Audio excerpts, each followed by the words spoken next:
Yan.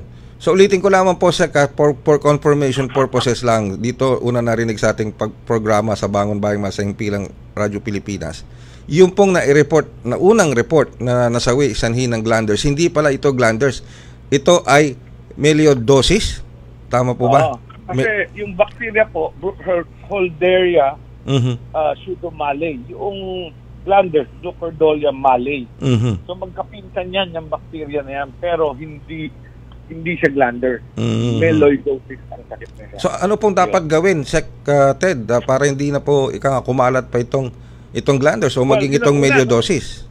Una-una, alagaan yung mga hayop at wag lalapit sa hayop na may sakit at lalong wag kakain ng karne ng hayop na namatay dahil sa sakit. Pangalawa, at pag nagkaroon ng simptomas doon sa isla, magpatingin ka agad sapagkat kung maaga, may antibiotic po na pwedeng ibigay para malabanan yung sakit ng melioidosis.